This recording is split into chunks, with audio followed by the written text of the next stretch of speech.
বিশ্বনবী হেরা পাহাড়ে চলে গেলেন। কোথায়? মক্কা থেকে উত্তর দিকে 634 মিটার উঁচু ওই পাহাড়ে যে আত্মা রাত্রিবেলা তিনি ধ্যান করতেন, মেডিটেশন করতেন, চোখ বন্ধ করে স্রষ্টার অস্তিত্বকে খুঁজতেন। খুঁজতে খুঁজতে খুঁজতে 40 দিন ধ্যান করার পরে, 40 দিন আধ্যাত্মিকতার এই চর্চা করার পরে ফাজাহুল হক, সত্য বিশ্বনবীর কাছে এসে ধরা দিল। সাইয়েদনা জিবরাইল চলে আসে, এসে বললেন, ইয়া মুহাম্মদ ইকরা, পড়ো। জান্নাতের একটা রেশমি কাপড়ে সূরাতুল আলাকের 5 আয়াত লেখা, রেশমি কাপড়ের ভেতরে। ওই রেশমি কাপড়টা ধরে বিশ্বনবীকে বললেন, এই প্রথম বিশ্বনবী সাইয়েদনা জিবরাইলকে দেখলেন আর বললেন, ইয়া মুহাম্মদ ইকরা, পড়ো। বিশ্বনবী বললেন, মা আনা বিকারি, আমি পড়তে পারি না। সুবহানাল্লাহ, পড়ো। কারণ বিশ্বনবী ছিলেন নবী আল উম্মি, নিরক্ষর নবী, ওনার অক্ষর জ্ঞান ছিল না। আলিফ বা তা সা কোনটারে জিম বলে কোনটারে সদ বলে বিশ্বনবী চিনতেন না, লিখতে জানতেন না। তিনি ছিলেন নিরক্ষর, কিন্তু মূর্খ না। নিরক্ষর এক জিনিস, মূর্খ আরেক জিনিস। অক্ষর জ্ঞান নাই কিন্তু জ্ঞান আছে। কারণ বিশ্বনবী বলতেন, আদাবানি রব্বি ফা আহসানা তা'দীবি, আমি পৃথিবীর কোনো ইউনিভার্সিটি থেকে ডিগ্রি নেয় নাই, কেউ আমারে শিখায় নাই, স্বয়ং আরশের উপর থেকে আমারে শিক্ষা দান করেছে কে? তাই আমার শিক্ষার মতো শিক্ষা পৃথিবীর কারো শিক্ষা হতে পারে। সাইয়েদনা জিবরাইল বললেন, ইয়া মুহাম্মদ ইকরা, পড়ো।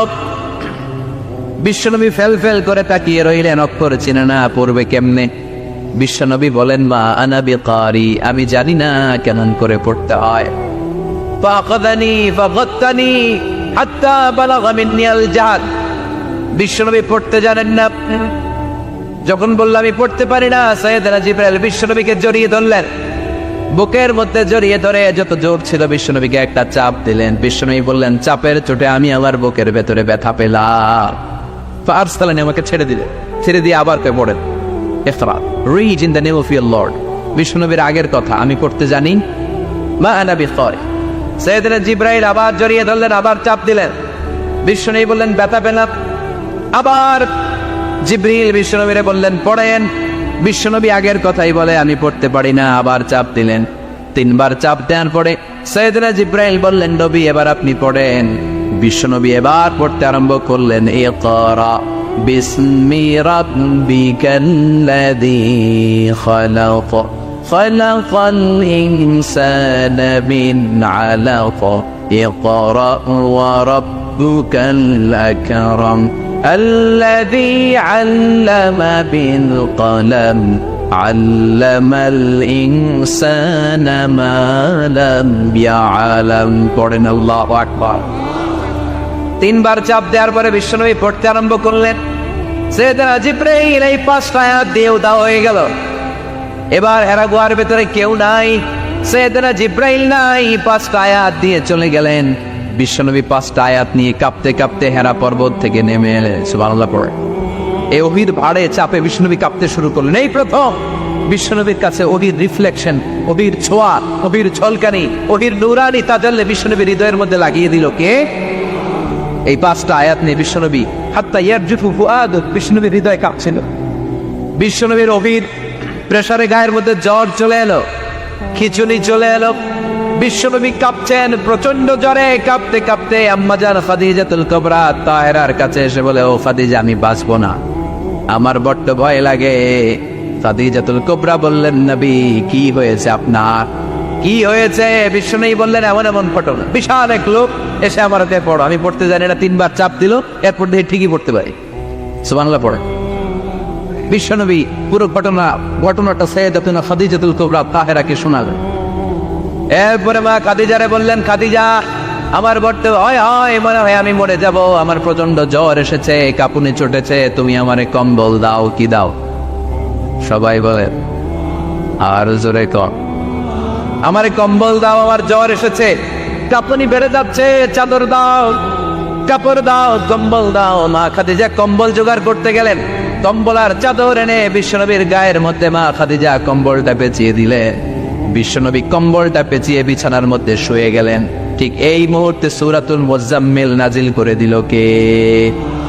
বিশ্বনবী কম্বল গায়ে দিয়ে শুয়ে আছে, আল্লাহ বিশ্বনবীর ডাক দিলেন, ইয়া আইয়ুহাল মুজাম্মিল কুমিল লাইলা ইল্লা কালিলা। সুবহানাল্লাহ। আল্লাহ কি সোহাগ ভরা আদর মাখা ডাক দিলেন, ইয়া আইয়ুহাল মুজাম্মিল। এর মানে হলো হে কম্বলওয়ালা। কি ওয়ালা? হে কম্বলওয়ালা নবী, মানে হে কমলিওয়ালা নবী। কি নবী? কমলি।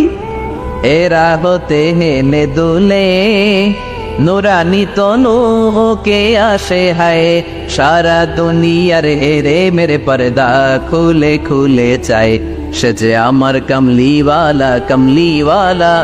তার ভাবে বিভোর রাঙা পায়ের তলে, পর্বত জঙ্গল টল মল টলে, খুরমা খেজুর বাদাম জাফরানি ফুল ঝরে ঝরে যায়, সে যে আমার কমলিওয়ালা কমলিওয়ালা। সুবহানাল্লাহ পড়ে। বিশ্বনবীর আল্লাহ ডাক দিলেন, ও কমলিওয়ালা নবী, ও কপ্পলওয়ালা নবী দাঁড়ান। বিশ্বনবী কাঁপছিলেন জ্বরের চোটে, খিচুনির চোটে কম্বল গায়ে দিয়ে শুয়ে রইলেন। আল্লাহ নাজিল করলেন, ইয়া আইয়ুহাল মুজাম্মিল, ও কম্বলওয়ালা। ইয়া আইয়ুহাল মুজাম্মিল মানে কি? ও কম্বলওয়ালা, ও কম্বলওয়ালা, ও চাদরওয়ালা, খুব স্ট্যান্ড আপ, স্ট্যান্ড আপ। যে দায়িত্ব দিছি এখন শোয়া যাবে না, দাঁড়ান। ওই যে বিশ্বনবী দাঁড়ালেন, আর বসার সুযোগ পায় না। মরার আগ পর্যন্ত আর বসার সুযোগ পায় নাই, শ্বাস নেওয়ার সুযোগ পায় নাই, পিছনের দিকে তাকানোর সুযোগ পায় নাই। চিল্লায় বলে ঠিক কিনা? অনেক শয়তানি হাতছানি এসেছে, দফায় দফায় নবীর সাথে বৈঠক হয়েছে। বিশ্বনবীকে মক্কার কাফিরেরা 3 দফা দিল। বলল, আব্দুল্লাহর বেটা মুহাম্মদ, নারী চাও নারী দেব, সম্পদ চাও সম্পদ দেব, রাষ্ট্র ক্ষমতা চাও রাষ্ট্র ক্ষমতা দেব, শুধু কালিমার দাওয়াতটা বন্ধ করে দাও। নাউজুবিল্লাহ পড়বেন না? বিশ্বনবী বললেন, তোমাদের 3 দফা, কাফিরদের কয় দফা? জোরে বলেন। বিশ্বনবী বললেন, আমার মাত্র 1 দফা। কয় দফা? বিশ্বনবী বললেন, সম্পদ না, নারী না, মক্কার ক্ষমতা নয়, লা ওয়াদাউ শামসা ফি ইয়ামিনি, আকাশের দ্বিপ্রহরের জল জলে সূর্যটা যদি ডান হাতে দাও, ওয়াল কামারা ফি ইয়াসারি, চাঁদটাকে যদি বাম হাতে দাও। যে কালিমার দাওয়াত দিতে ময়দানে আমি নেমেছি, গোটা বিশ্বের কেউ এই দাওয়াত থেকে আমাকে পিছু সরাতে পারবে না, কেউ পিছনে নিতে পারবে না। সম্পদ, নারী আর ক্ষমতার লোভ তো খুব তুচ্ছ বিষয়। ওই সূর্যটা যদি ডান হাতে দাও, চাঁদটা যদি বা হাতে দাও, এই কালিমার দাওয়াত থেকে আমি পিছু হটবো না। চিল্লায় বলেন ঠিক কিনা? বিশ্বনবীর আল্লাহ প্রস্তুতি নিতে বললেন, বললেন, ইয়া আইয়ুহাল মুজাম্মিল, ও কম্বলওয়ালা নবী। কি ওয়ালা নবী? তাফসীর বুঝতে পারতেছেন তো? শীতের চোটে খিচুনি কম্বল গায়ে দিয়ে শুয়েছে, তখন আল্লাহ এটা নাযিল করলেন। তাহলে প্রথমে আমরা জানলাম সেন্ট্রাল থিম অফ দিস সূরা, এই সূরার কেন্দ্রীয় আলোচ্য বিষয়। এরপরে আমরা জানলাম কোন প্রেক্ষাপটে, কোন সিচুয়েশনে, কোন পরিস্থিতিতে এই সূরাটা নাযিল হয়েছে। বুঝতে পেরেছেন? বিশ্বনবীর যখন এই পরিস্থিতি, তখন আল্লাহ বিশ্বনবীর আবার গাইডলাইন দিলেন, ইয়া আইয়ুহাল মুজাম্মিল, এই কম্বলওয়ালা নবী, কুমিল লাইলা ইল্লা কালিলা, দাঁড়ান, রাত্রিবেলা দাঁড়িয়ে তাহাজ্জুদ পূজার মত। সুবহানাল্লাহ। এই সূরার ভেতরে রব্বুল আলামিন বিশ্বনবীকে প্রস্তুত করে তোলবার জন্য, বিশ্বনবীকে নবুয়তের দায়িত্ব পালন করানোর জন্য, মিশনে নামানোর জন্য বিশ্বনবীকে সর্বমোট 60টা বিষয়ে প্রশিক্ষণ নিতে বলেছেন। জোরে কোন কয়টা? চিল্লায় বলেন কয়টা? প্রস্তুতি নেওয়ার জন্য 7টা বিষয়ে বিশ্বনবীকে ট্রেন আপ করেছেন, প্রশিক্ষণ নিতে বলেছেন। আমরা একটা একটা করে 7টাই আজকে শুনবেন না? কষ্ট হচ্ছে? কষ্ট হচ্ছে না? রাত কয়টা? ইন্নালিল্লাহ, 11:25, 11:35 বাজে। কষ্ট হচ্ছে না আপনাদের? আরো 2-1 মিনিট শুনবেন? হ্যাঁ, তাকবীর দেওয়া যাবে আওয়াজ করে?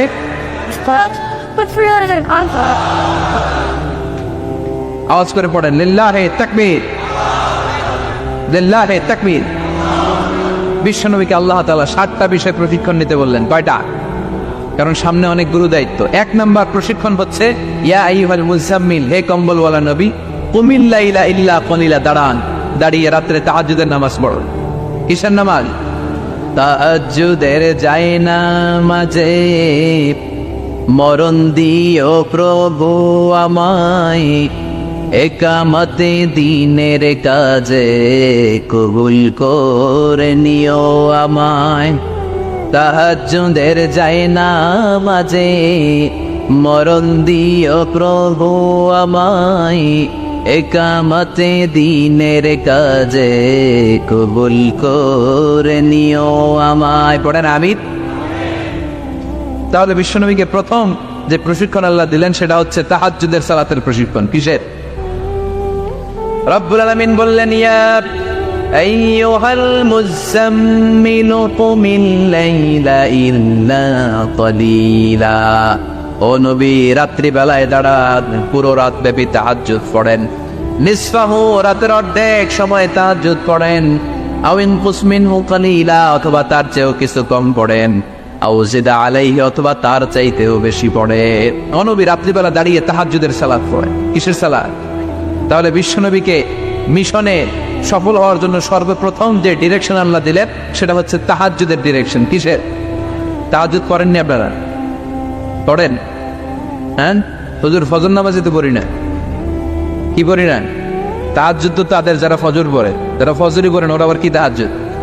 কথা বলে। এই তাহাজ্জুদের সালাত আদায় করলে সম্মান বাড়িয়ে দেয় কে? ঘুমের আরবিতে কিছু নাম আছে। ঘুমের একটা নাম হচ্ছে নুআস। নুআস মানে ড্রোজিনেস। বাসে বসে আছেন, বাসে ঝুলে আপনিও ঝুলতেছেন, এরকম হয় না? ঝিমুনি, এটার বলে নুআস। আরেকটা হচ্ছে সামান্য হালকা লাইট স্লিপ, সামান্য ঘুম, এটার বলে পাওয়ার ন্যাপ।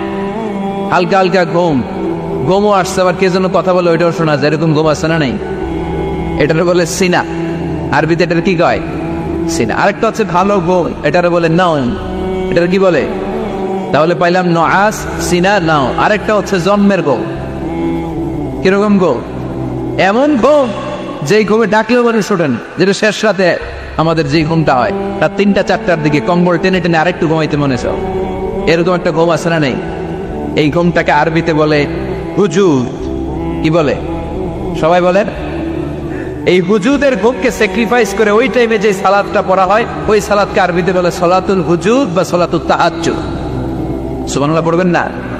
এজন্য রাব্বুল আলামিন বলেন, ওয়া মিনাল লাইলি ফাতাহাজ্জাদ বিহি নাফিলাতান লাকা আসা আন ইয়াবআসাকা রাব্বুকা মাকামান মাহমুদা। ও নবী, রাত্রিবেলা দাঁড়িয়ে আপনি তাহাজ্জুদের নামাজ পড়েন, আশা করা যায় বিশাল সম্মানিত মহিমান্বিত জায়গায় আল্লাহ আপনারে বসায় দিবে গো নবী। ঠিক কি না? তাহাজ্জুদের সালাত পড়লে মর্যাদা বাড়ায় দেয় কে? মুমিনের বৈশিষ্ট্য, তারা রাত্রিবেলা তাহাজ্জুদের সালাত পড়ে।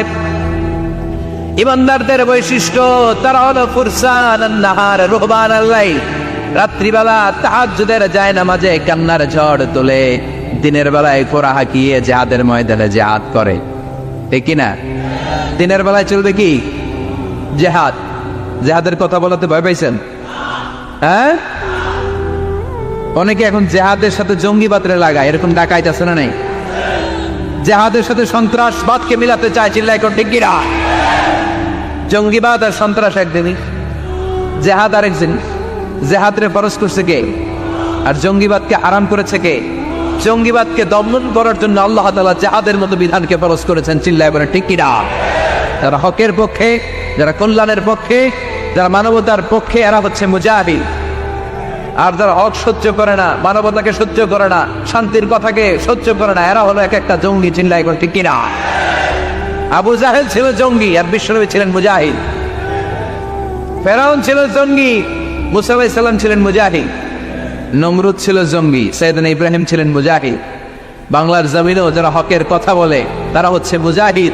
আর যাদের হক সহ্য হয় না, ইসলাম সহ্য হয় না, কোরআন সহ্য হয় না, এরা এক একটা সন্ত্রাস আর জঙ্গি, চিল্লাই কোন ঠিক কিনা? এরা জঙ্গি।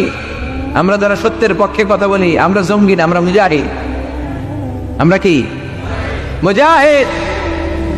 এজন্য মুমিনদের বৈশিষ্ট্য হলো রুহবানাল লাইল ফুরসানান নাহার। মুমিন বান্দারা দিনের বেলায় জিহাদের ময়দানে ব্যস্ত থাকে, রাতের বেলায় তাহাজ্জুদের জায়নামাজে চোখের পানি দিয়ে জায়নামাজ ভিজায়। রাতের আধারে যারা সেজদাতে রয়, দু চোখের স্রোতে নদী যেন বয়। রাতের আধারে যারা সেজদাতে রয়, দু চোখের স্রোতে নদী যেন বয়। ছলনার হাতছানি যতই আসুক পেছনে ফিরেও সে তাকায় না, যাদের হৃদয়ে আছে আল্লাহর ভয়, তারা কবু পথ ভুলে যায় না। আল্লাহর প্রেম ছাড়া এই দুনিয়া কারো কাছে কোনো কিছু চায় না। চিল্লায় বলেন ঠিক কি না? এজন্য বিশ্বনবীর প্রথম প্রশিক্ষণ নিতে বললেন আল্লাহ, কুবিল্লাইলা ইল্লা কালিলা। ও নবী, বিশাল মিশন নিয়ে দুনিয়ার বুকে আপনি এসেছেন গো নবী।